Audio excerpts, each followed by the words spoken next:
Assalamualaikum warahmatullahi wabarakatuh.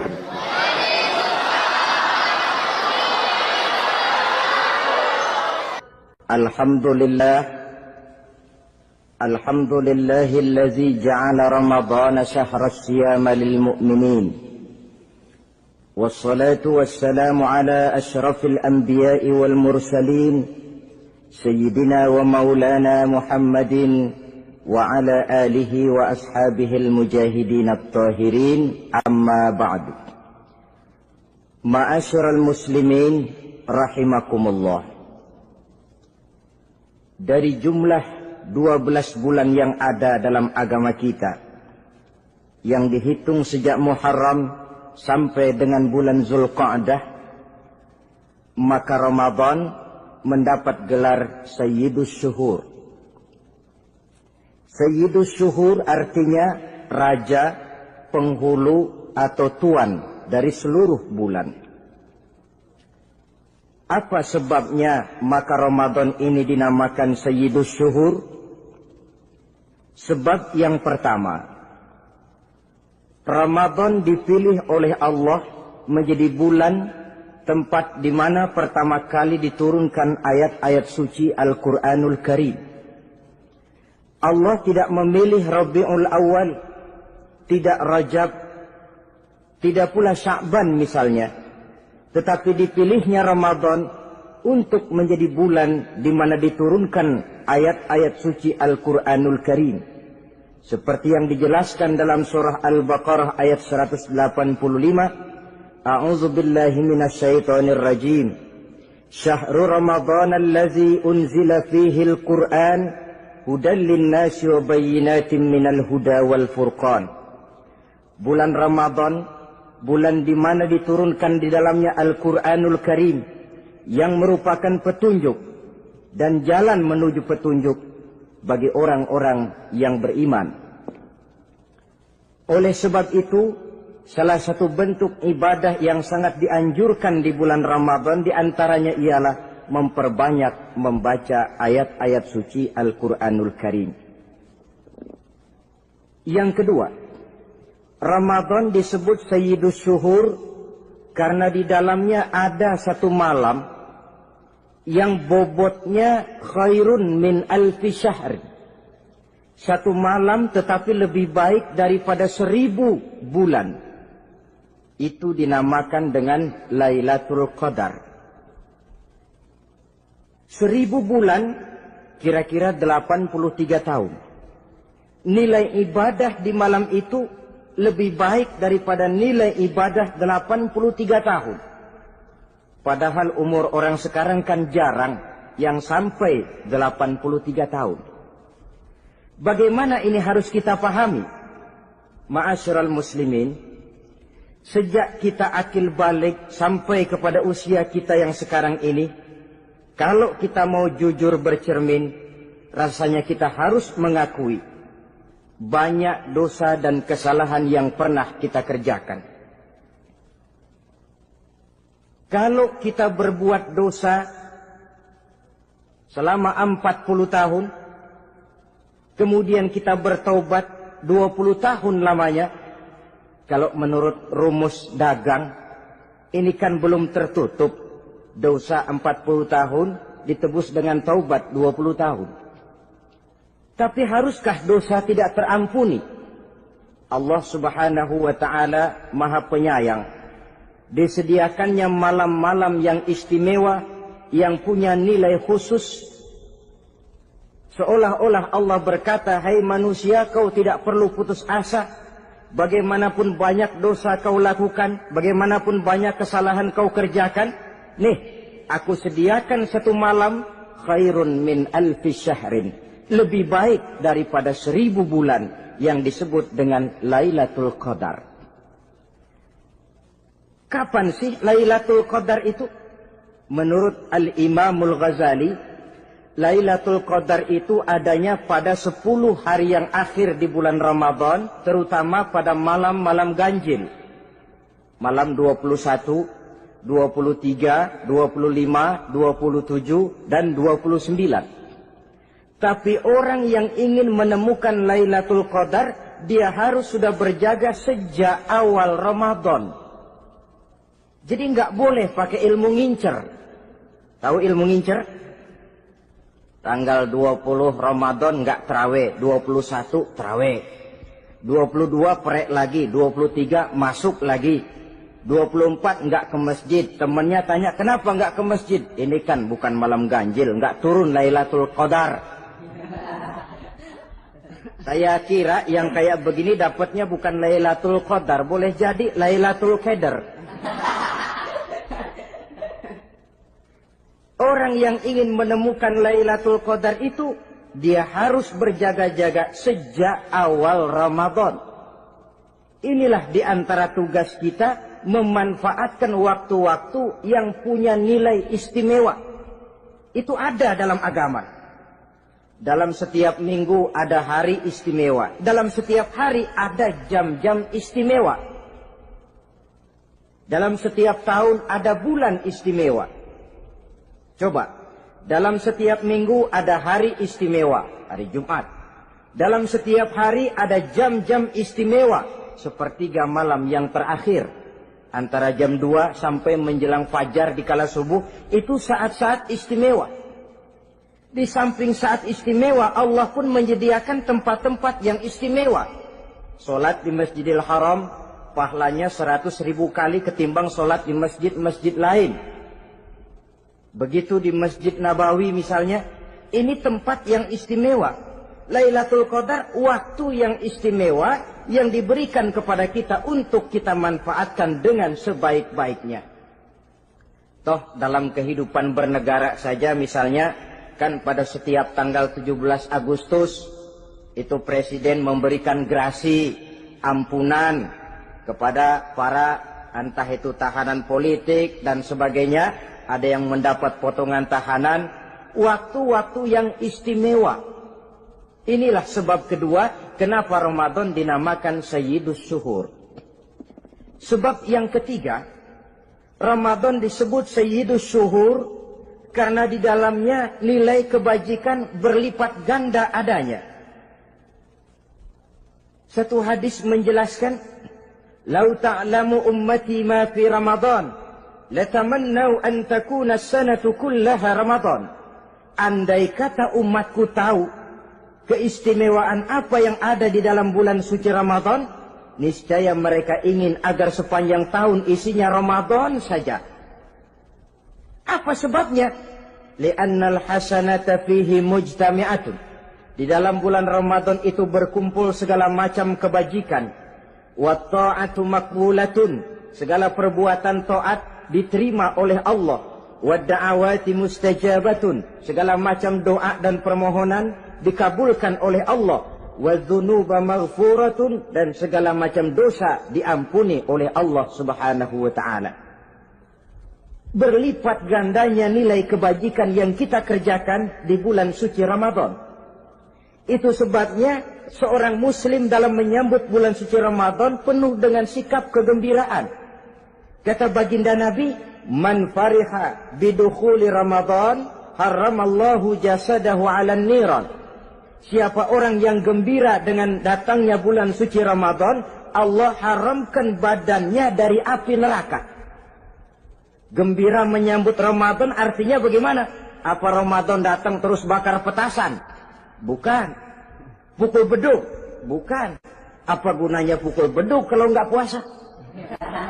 Apa gunanya bakar mercon kalau tidak melaksanakan ibadah di bulan suci Ramadan? Gembira menyambut datangnya Ramadan dalam arti mempersiapkan diri untuk melaksanakan ibadah dengan sebaik-baiknya di bulan suci Ramadan ini. Ma'asyiral muslimin rahimakumullah. Yang terakhir, kenapa Ramadan disebut Sayyidus Syuhur? Karena di dalam bulan suci Ramadan ada perintah melaksanakan ibadah puasa. Apa istimewanya ibadah puasa? Pertama, yang dipanggil untuk melaksanakan puasa itu iman. Ini panggilan istimewa. Allah menyatakan, Ya ayyuhalladzina amanu kutiba alaikumusiyam. Hai orang-orang yang beriman, diwajibkan atas kamu berpuasa. Iman yang dipanggil untuk melaksanakan ibadah puasa. Contoh, satu hari di depan rumah kita lewat tukang pepaya, tukang duku, tukang duren. Kita panggil satu tukang pepaya. Bang, pepaya, berhenti dulu sebentar. Kira-kira yang merasa tukang pepaya berhenti enggak? Berhenti. Ini tukang duku sama tukang duren berhenti enggak? Tidak. Tentu tidak berhenti karena tidak dipanggil. Ini Ramadan yang dipanggil orang-orang beriman. Hai orang-orang yang beriman, berhenti dulu sebentar. Berhenti apa? Berhenti makan di waktu siang. Berhenti minum di waktu siang. Yang merasa beriman, berhenti. Yang tidak beriman, langsung. Biar Ramadan, siang-siang, makan jalan terus, ngerokok, ngelepus terus. Kenapa? Tidak beriman, tidak merasa terpanggil oleh ayat tadi. Sekarang tukang pepaya lewat di depan rumah. Kita panggil, bang pepaya, berhenti dulu. Dia dengar tapi nggak mau berhenti. Apa kita bilang? Kang pepaya budak. Dipanggil nggak mau berhenti. Ini ada orang ngaku beriman kepada Allah, Ramadan dipanggil disuruh berhenti makan siang, nggak berhenti juga. Mukmin budak. Disuruh berhenti minum di waktu siang, nggak berhenti juga. Mukmin budak. Ini istimewanya puasa. Panggilan difokuskan kepada iman. Hai orang-orang yang beriman. Allah tidak bilang hai orang-orang yang sudah masuk Islam. Tidak. Ya ayyuhallazina aslamu. Tidak. Ya ayyuhallazina amanu yang dipanggil. Hai orang-orang yang beriman. Nilai nurani yang paling dalam. Itu yang dipanggil melaksanakan ibadah puasa. Lalu orang beriman yang bagaimana yang wajib puasa? Pertama dia sudah balik. Yang kedua berakal sehat. Yang ketiga dia mampu berpuasa. Orang beriman macam ini, balik, berakal sehat, mampu melaksanakan puasa. Kalau cukup syarat ini, dia wajib puasa. Kurang syarat, tidak wajib puasa. Jadi kalau di bulan Ramadan ada teman kita tidak puasa, jangan heran barangkali syaratnya kurang. Cukup dalam hati saja, ini orang kurang syarat. Makanya nggak puasa. Pak, itu teman saya kok nggak puasa? Nggak puasa, nggak puasa. Dia bukan orang beriman kali ah. Orang yang tidak beriman itu tidak wajib puasa. Beriman kok Pak? Iman, tapi nggak puasa, nggak puasa. Belum balik kali ah. Belum balik, cuma badan doang gede. Bongsor kali itu. Belum balik. Sudah kok Pak, sudah balik, sudah. Tapi nggak puasa, enggak. Gila kali dia ah. Gila kali sebab orang yang tidak berakal itu tidak wajib puasa. Waras Pak, dia tidak gila, tidak. Barangkali dia tidak mampu melaksanakan puasa karena terkena uzur syar'i. Ini keistimewaan puasa yang pertama yang dipanggil melaksanakannya iman. Keistimewaan yang kedua, oleh karena yang dipanggil iman, maka puasa dinamakan ibadah sirriyah.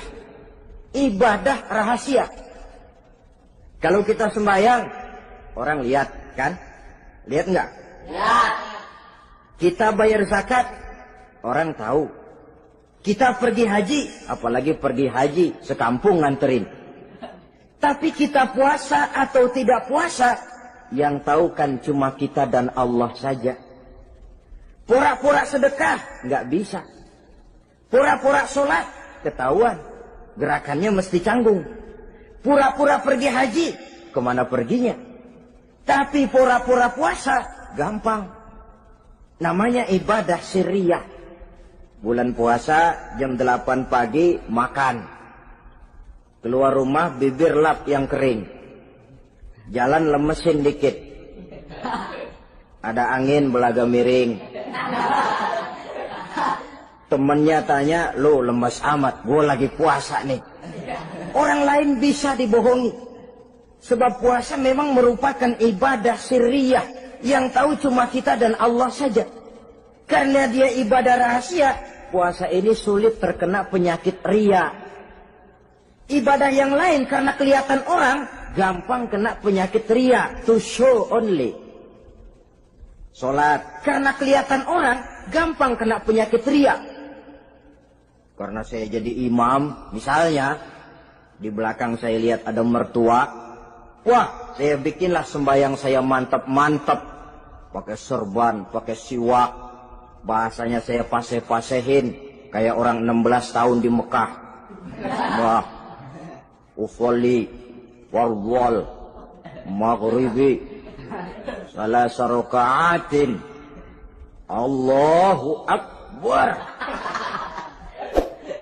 Surahnya saya cari yang panjang-panjang, paling pendek sabbihis sama wadduha. Akibat apa itu? Riya, di belakang ada calon mertua. Tapi kalau sholat sendirian dalam kamar, boro-boro pakai serban dan siwak, kadang-kadang kaos kutang saja cukup. Surahnya jangan sabbihis sampai wadduha, langganannya inna a'toinakal kautsar sama qul huwallahu ahad. Karena sholat terlihat orang, mudah kena penyakit riya. Sedekah pun begitu. Mulanya niatnya cuma mau sedekah 5.000, karena ada orang yang disedekah-segani naik 10.000, yang 5.000 sudah karena orang. Jadi ibadah yang lain itu mudah terkena riya, tapi juga mudah dinilai orang. Kita bisa saja bilang, itu orang sholatnya khusyuk ya. Kenapa? Kelihatan dari gerakannya. Itu orang hajinya mabrur ya. Kenapa? Kelihatan dari tingkah lakunya setelah pulang haji. Itu orang sedekahnya berani ya. Kenapa? Ketahuan dari jumlahnya. Ibadah yang lain bisa dinilai, tapi puasa nggak bisa dinilai. Tuh orang puasanya mantap bener ya. Kenapa? Beludah melulu. Itu bukan ukuran. Itulah sebabnya dia dinamakan ibadah sirriyah, ibadah yang abstrak, yang tahu cuma si pelaksana dan Allah saja. Ini keistimewaan puasa yang kedua. Yang ketiga, saudara-saudara, kalau ibadah-ibadah yang lain, ganjaran pahalanya itu dijelaskan oleh Allah. Sedekah kalau ikhlas pahalanya begini. Haji kalau mabrur pahalanya ini. Sembahyang berjamaah pahalanya ini. Untuk puasa tidak. Puasa Allah cuma bilang as-siyamu li wa ana ajzi bihi. Puasa adalah untukku, aku yang akan membalasnya. Berapa besar balasannya tidak dijelaskan oleh Allah. Apa artinya ini? Kalau saudara kerja, mandor bilang, sampean kerja sama saya, gaji satu hari 5.000. Ketahuan kan, sehari 5.000. Kita bisa kong-kalingkong, ada mandor rajin, nggak ada mandor kendor. Pokoknya sehari 5.000. Tapi kalau mandor cuma bilang, kau kerja sama aku, soal gajimu nanti aku yang atur. Tidak dijelaskan berapanya, nanti aku yang atur. Ini kan mestinya kita kerja hati-hati.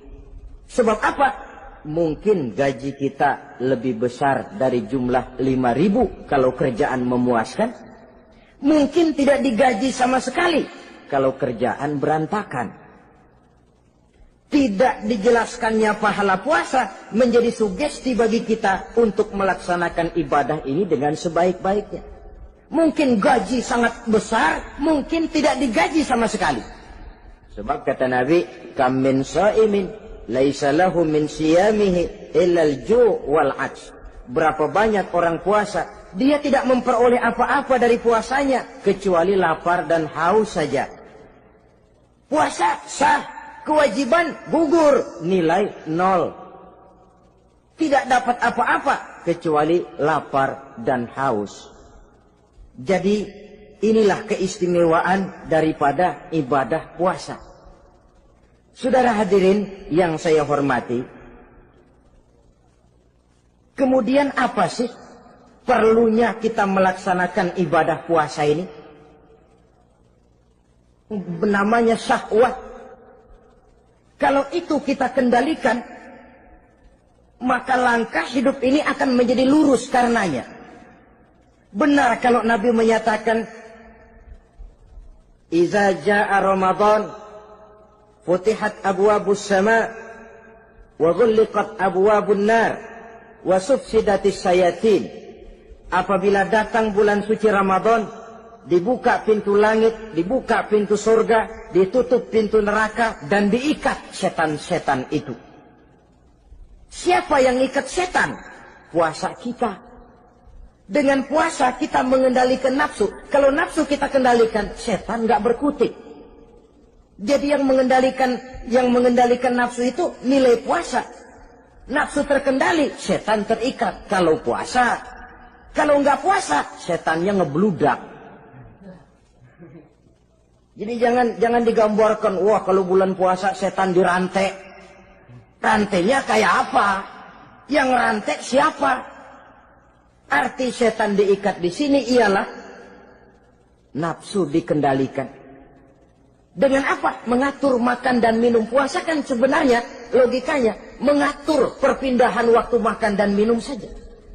Apabila perut besar ini teratur demikian rupa, syahwat tidak menggelegar, dia terkendali. Dengan hidup pandai mengendalikan nafsu, iblis tidak berdaya dan tidak berkutik. Ma'asyiral muslimin rahimakumullah, Nabi bersabda, "La yu'minu ahadukum hatta takuna hawahu taba'an lima ji'tu bih." Belum sempurna iman kamu kalau nafsumu belum ikut apa yang aku bawa. Yang dibawa Nabi tidak lain daripada syariat, termasuk di dalamnya pelaksanaan ibadah puasa. Karena itu saya pesan kepada seluruhnya, jangan kalau puasa kayak orang ngancem.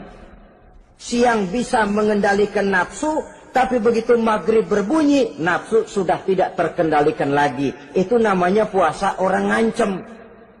Kayaknya, biarin siang gua tahan, ntar lo maghrib. Begitu maghrib berbunyi, sudah macam bendungan pecah. Semua isi meja pindah ke perut.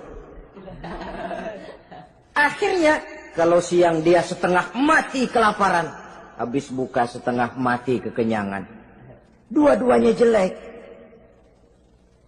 Kalau sudah kekenyangan, yang enak kan ngukur balik. Tidur. Maghrib liwat, isya out, trawek boten. Temennya nyamper ke masjid yuk, trawek duluan deh, gua kenyang bener nih. Kenyang. Berbuka itu yang bagus pakai etik ya. Etika buka itu, maghrib berbunyi, cukup seteguk air, 3 butir korma atau sepotong kue. Sholat maghrib. Selesai sholat maghrib, masuk ronde kedua. Waktunya agak panjang. Makan ala qadarnya. Selesai makan, berangkat ke masjid, isya, tarawih. Pulang tarawih, masuk ronde ketiga. Waktunya panjang. Mau habis-habisan juga nggak apa-apa. Tapi kalau begitu maghrib berbunyi, langsung dipukul 1 ronde, kita yang rubuh. Kekenyangan. Waktu siang dia sanggup mengendalikan nafsu. Tapi begitu maghrib berbunyi, nafsu sudah tidak terkendali lagi. Asar pengaruh puasa tidak akan membekas dalam jiwanya. Siang jelas puasa, nggak boleh ngerokok. Begitu maghrib sampai imsak kayak lokomotif, kelebal kelebul nggak berhenti. Tidak lagi sanggup mengendalikan diri, mumpung boleh katanya. Sampai pernah kejadian ada orang bangun sahur kesiangan, bingung dia waktunya tinggal dikit. Mau sahur dulu nggak keburu ngerokok, mau ngerokok dulu takut nggak keburu sahur, akhirnya bareng. Sebelah nyuap nasi, sebelah ngerokok. Itu macam mana rasanya kalau sudah kayak begitu? Padahal pengaruh daripada melaksanakan puasa akan terlihat dari sejauh mana seseorang dalam hidup mampu mengendalikan nafsu. Bukan pada waktu memang dilarang, tapi pada waktu diizinkan. Di situ yang paling kelihatan. Kalau waktu siang saudara mampu mengendalikan nafsu, itu jelas saja memang seharusnya orang puasa. Malam dalam keadaan makan boleh, minum boleh, masih mampu mengendalikan nafsu. Dalam arti makan dan minum pada batas yang wajar saja. Itulah yang dikehendaki dari melaksanakan ibadah puasa. Sehingga ibadah itu membekas dan ikut membentuk kepribadian orang. Sekali lagi, jangan cuma waktu siang saja bisa mengendalikan nafsu. Di waktu malam pun dalam kondisi yang memang dihalalkan, kita juga hendaknya mampu mengendalikan nafsu. Jadi inilah perlunya puasa yang pertama, supaya kita bisa mengendalikan nafsu. Yang kedua, puasa itu melatih kita hidup sederhana. Orang sufi mengajarkan, orang yang paling kaya ini sebenarnya orang yang hidupnya paling cukup. Sedangkan orang miskin adalah orang yang kebutuhannya kelewat banyak. Maka yang paling kaya, bahkan yang maha kaya, itu sebenarnya cuma Allah. Sebab apa? Dia nggak perlu apa-apa. Makin banyak keperluan kita, makin miskin kita. Coba orang puasa lihat. Kalau sudah jam 2, jam 3, itulah barangkali memang termasuk godaannya dalam melaksanakan ibadah puasa. Kalau jam 1 siang, jam 2 siang, jangankan makanan enak, nangka busuk kita lihat legit. Barangkali cobaan di dalam melaksanakan ibadah puasa.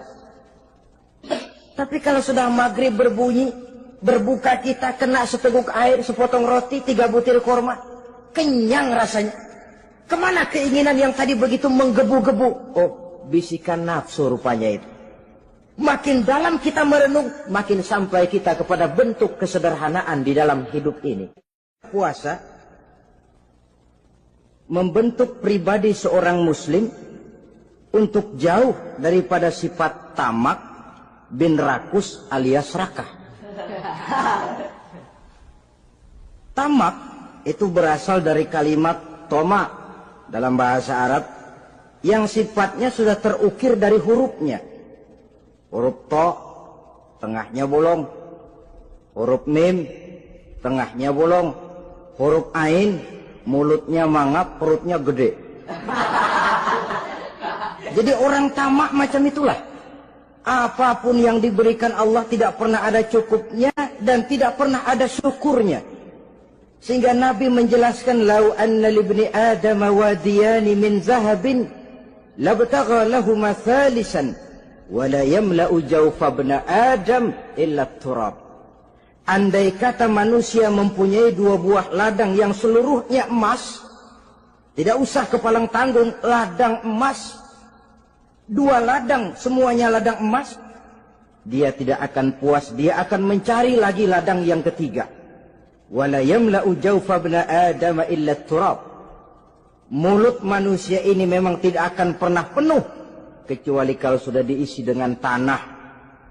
Kapan diisi dengan tanah? Kalau sudah menghadap ke arah kiblat di liang lahat, nah itu baru mulut udah nggak ngerawil, diam, tenang, kalem, diisi dengan tanah.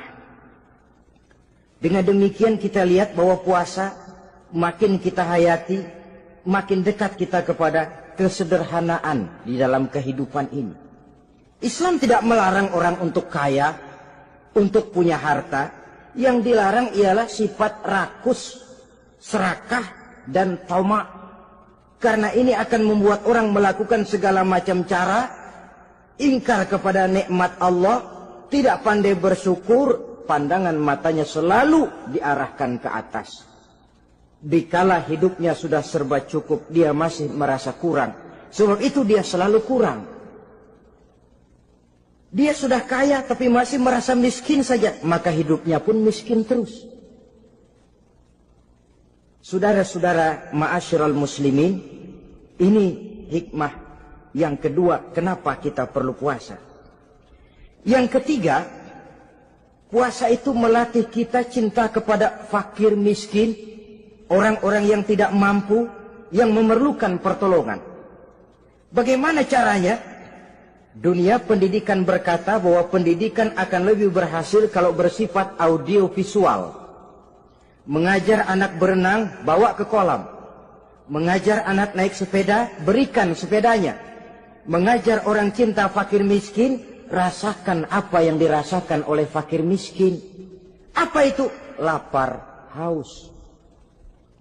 Kan nggak bisa ngajarin anak berenang teori saja. Ke kolam nggak pernah.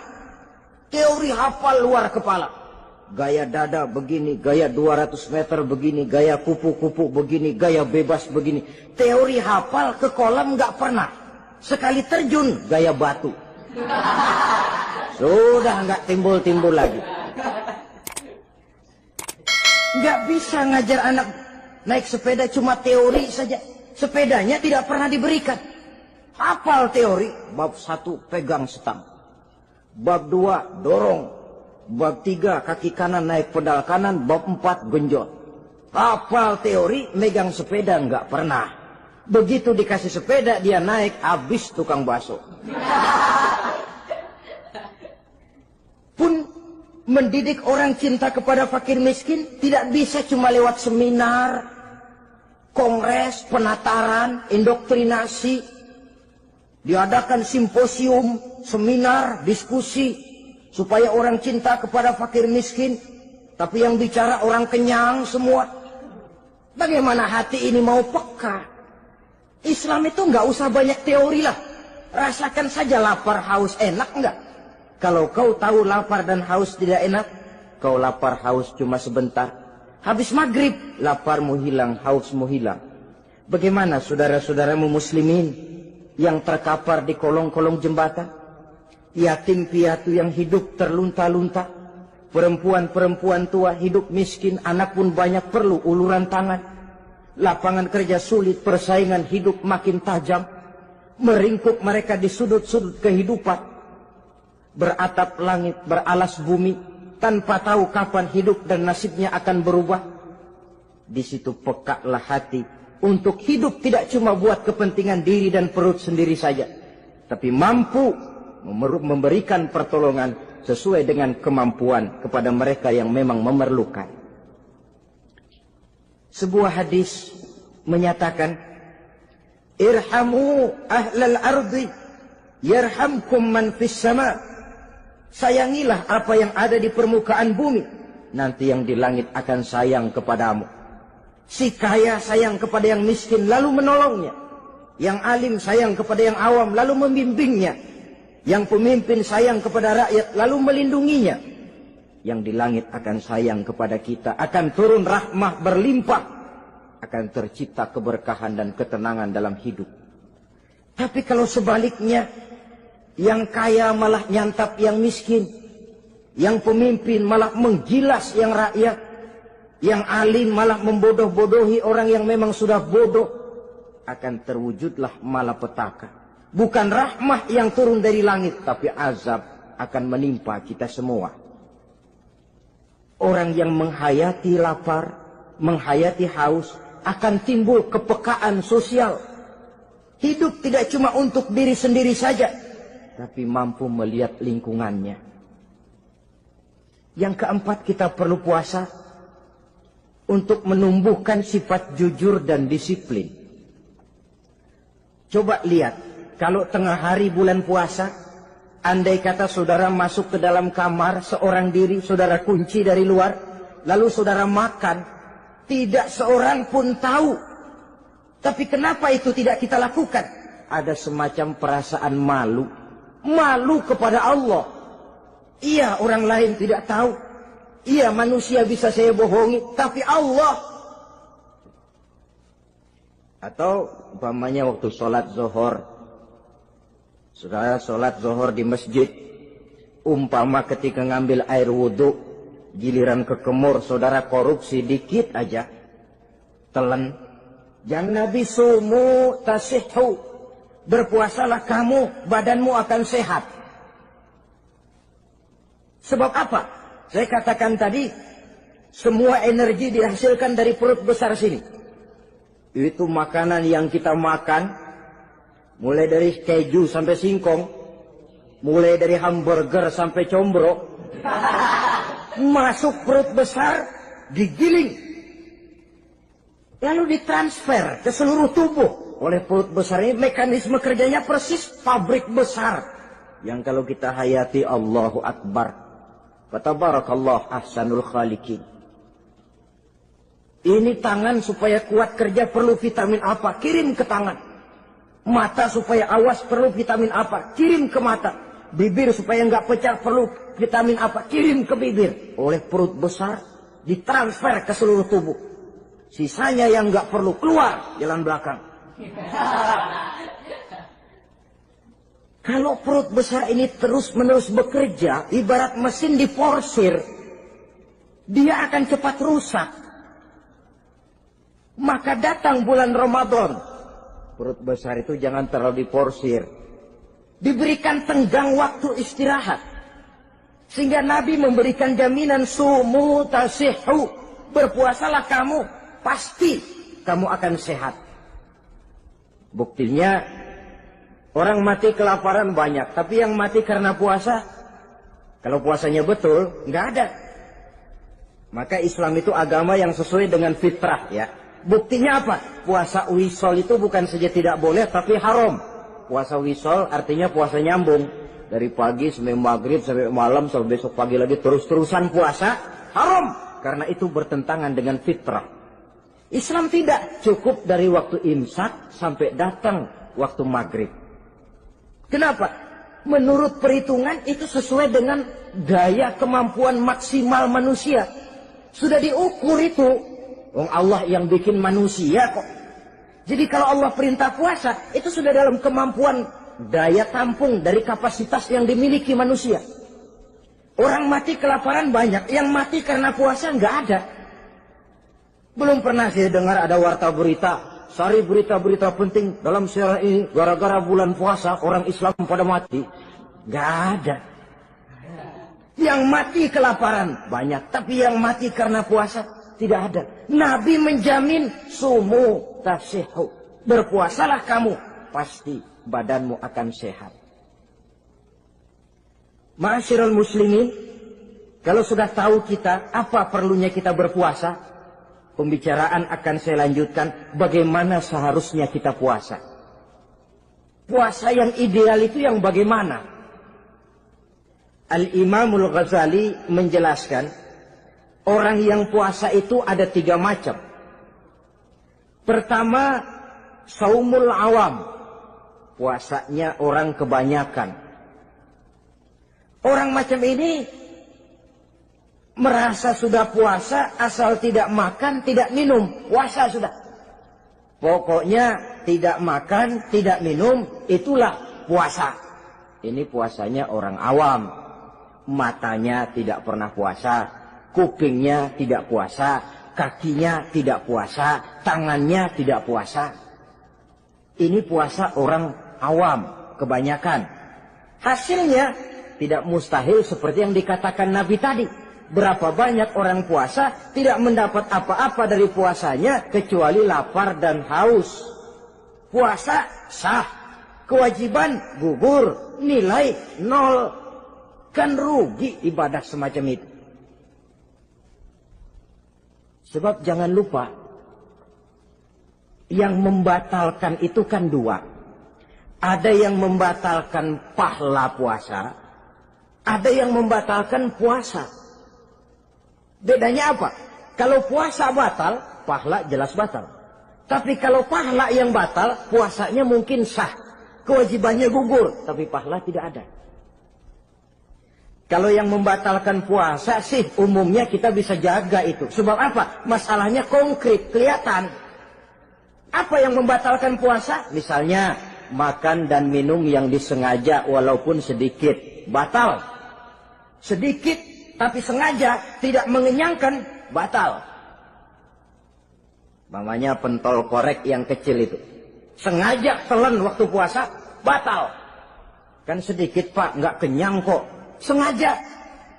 Sengaja itu yang bikin batal. Tapi kalau tidak sengaja seperti lupa, itu tidak batal. Misalnya hari pertama puasa, di sembahyang subuh tidur, bangun jam 8, lupa kebiasaan, langsung aja nyerbu ke dapur. Dapat sepiring setengah, ingat.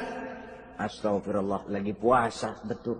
Setelah ingat bagaimana? Yang masih ada di mulut keluarkan, berkemur, lanjutkan puasanya, sah. Perkara sepiring setengah yang udah kadang masuk bagaimana Pak? Itu rezeki. Lawang orang lupa. Lupa itu kan jenis yang ma'fu anhu. Jenis yang dimaafkan. Makan dan minum yang disengaja walaupun sedikit. Batal. Batal puasanya.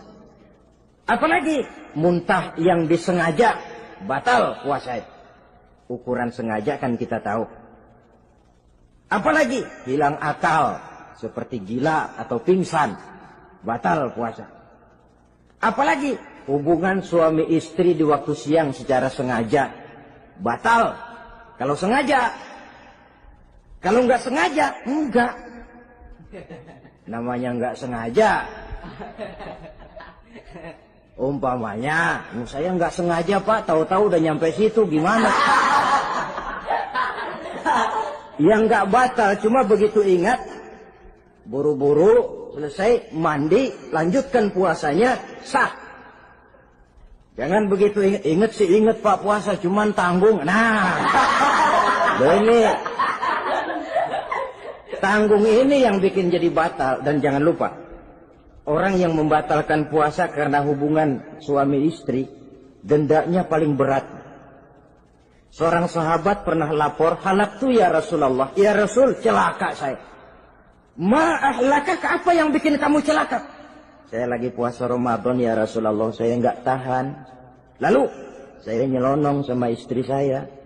Pengantin baru ini rupanya. Nyelonong bagaimana? Ya nyelonong.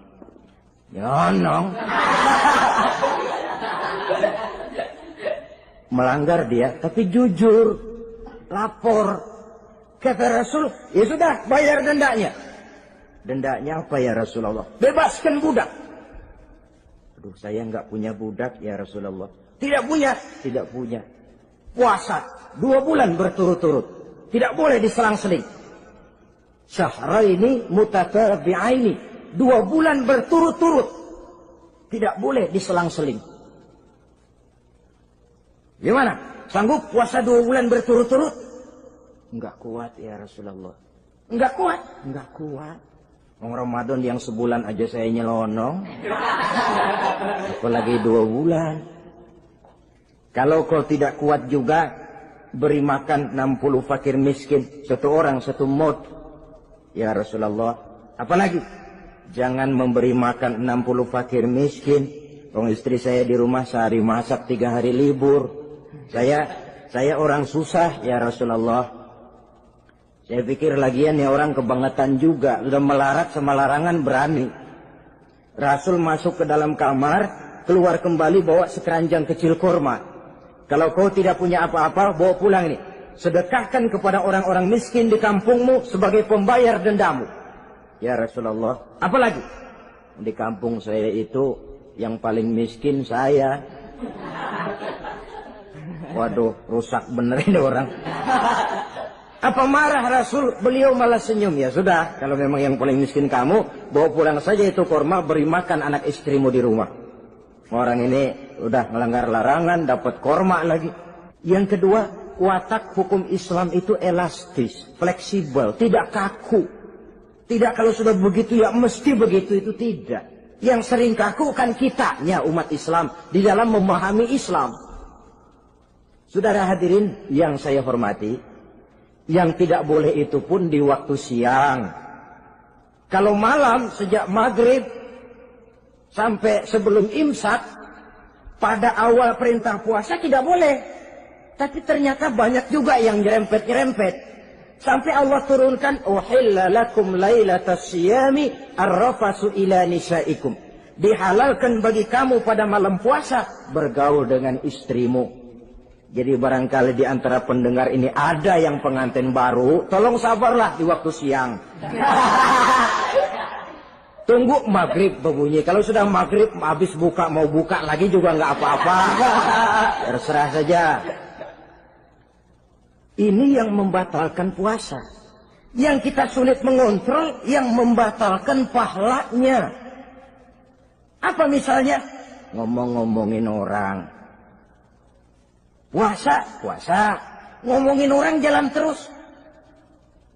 Itu ya tetangga kita. Kenapa emang? Oh, anu. Kita sih bukan ngomongin orang ini. Bukan ngomongin orang katanya. Ngomongin tuyul. Anu. Bohong. Orang puasa bohong apa puasanya batal? Tidak. Puasanya sah. Yang batal mungkin pahalanya. Saudara-saudara ma'asyiral muslimin rahimakumullah. Mata, terutama di kota-kota besar, menjaga mata ini kadang-kadang kita nggak pengen lihat tapi kelihatan. Sebab itu memang yang tidak boleh ngeliatin. Kalau kelihatan lain, kelihatan itu kan rezeki. Orang kita nggak mau tapi kelihatan. Yang kelihatan itu sebentar. Kata Imam Ali, nazaratul ula laka wa tsaniyatu alaika. Pandangan pertama untukmu, yang kedua atasmu. Jadi begitu kelihatan, ya sudah. Jangan kelihatan tapi manteng aja enggak mau. Jadi mantengnya ini yang jadi urusan. Saudara hadirin yang saya hormati, dengan kata lain, berusahalah kita untuk puasa zahir batin. Itu yang pertama tadi. Puasa tingkatnya orang saumul awam disebut. Tingkat yang kedua, saumul khawas. Puasanya orang khusus. Bagaimana ini? Di samping tidak makan dan tidak minum, panca inderanya sudah ikut puasa. Matanya puasa. Kupingnya puasa. Asal ada diajak ngomong-ngomongin orang, maaf ya, kuping saya lagi puasa. Kakinya puasa, diajak jalan ke tempat yang tidak baik, dia bilang, maaf saja, kaki saya lagi puasa. Diajak nyolong, maaf, tangan saya lagi puasa. Tidak cuma sekedar tidak makan dan tidak minum, panca inderanya sudah ikut puasa. Sekurang-kurangnya, seperti inilah puasa kita. Zahir, batin.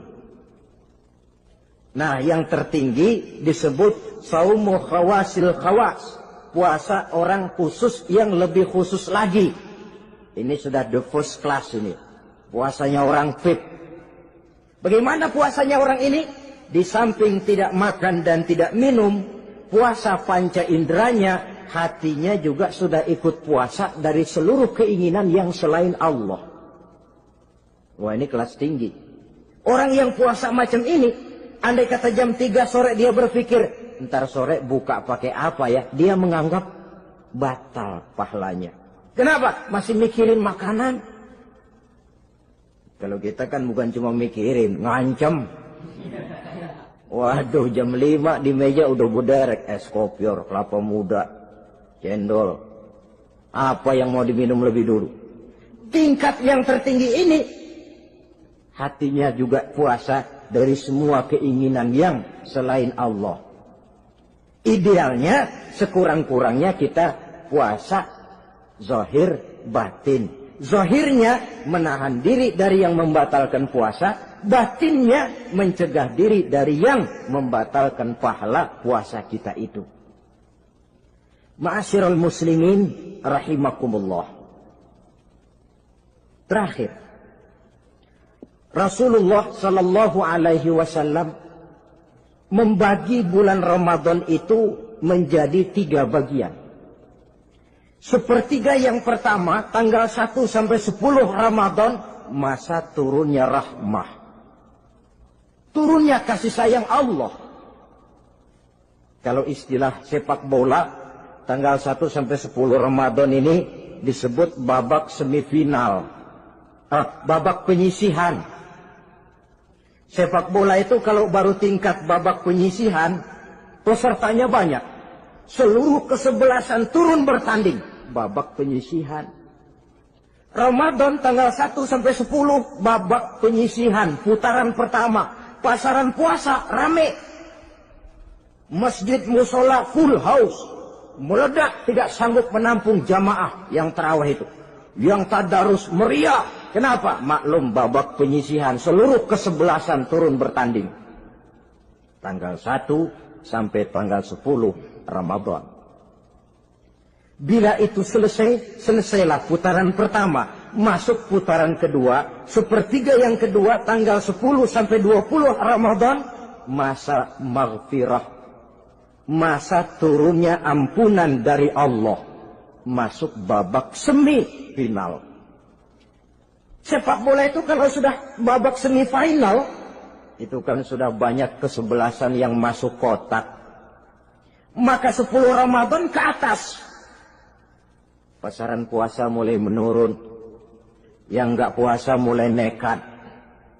Yang tadarus sudah mulai sayup-sayup sampai. Sementara barisan orang sembahyang tarawih di masjid mulai mengalami kemajuan dengan pesatnya. Barisannya makin maju ke depan.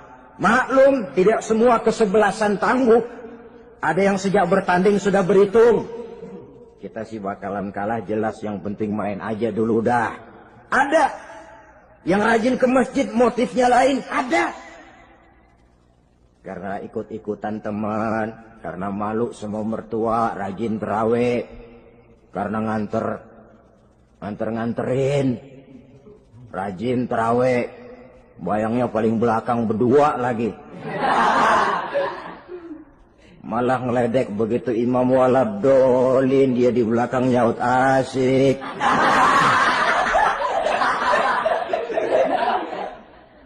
Yang kayak begini ini sudah nggak bakal tahan lama. Akan gugur di babak semifinal. Puncaknya, putaran terakhir, tanggal 20 sampai akhir Ramadan, masa itkun minan nar, masa pembebasan dari api neraka. Masuk babak final. Kalau sudah babak final, ya pesertanya nggak banyak sudah. Ramadan tanggal 20 ke atas babak final. Pesertanya nggak banyak. Sebab apa? 20 Ramadan ke atas pikiran orang sudah bercabang itu. Yang punya kampung sudah siap-siap mau pulang mudik. Lebaran di buah kampung. Puasa kayak enggak, yang penting pokoknya lebaran. Yang pegawai negeri gajinya kecil, anaknya banyak, palanya ngebet. Yang belum punya sepatu, belum punya baju, macam-macam problem, sehingga konsentrasi ibadah menurun. Padahal Nabi sangat menganjurkan tingkatkan ibadah, la siyama fi asril awakhir, lebih-lebih pada hari 10 yang akhir, tanggal 20 sampai akhir Ramadan. Di situ dianjurkan memperbanyak ibadah, i'tikaf, tarawih, tadarus Quran, bersedekah, amalan-amalan sunnah yang sangat dianjurkan di bulan suci Ramadan ini. Nah, mereka yang keluar sebagai finalis Ramadan, Allah Subhanahu wa ta'ala berkenan memberikan piagam penghargaan. Di atas piagam itu tertulis dengan nyata, ghufira lahu ma taqaddama min zambihi. Pemegang piagam ini dinyatakan keluar sebagai finalis Ramadan. Kepadanya diberikan penghargaan dengan jaminan ampun terhadap seluruh dosa yang pernah dia kerjakan. Sehingga dia keluar Ramadan, masuk 1 Syawal, seperti bayi baru dilahirkan oleh ibunya. Bersih tanpa dosa, karena sudah dibersihkan oleh ibadah Ramadan. Sehingga masuk Syawal, dia rayakan Idul Fitri, dia pantas mengucapkan minal aidin wal faizin. Minal aidin artinya, semoga kita termasuk orang yang kembali. Kembali kemana? Kembali kepada fitrah. Seperti bayi baru dilahirkan oleh ibunya. Tidak punya dosa kepada Allah, karena sudah dibersihkan oleh ibadah Ramadan. Ini orang yang finalis. Puasanya betul, tarawihnya betul, pantas mengucapkan minal aidin. Dan kalau tarawih cuma 2 malam, puasa 3 hari. Lebaran paling rajin, mas minal aidin ya, minal aidin. Nggak tahu diri lo. Minal aidin dari mana? Saudara hadirin, dosa kepada Allah bersih oleh ibadah Ramadan. Tinggal dosa kepada sesama manusia berhalal bihalal di hari raya Idul Fitri.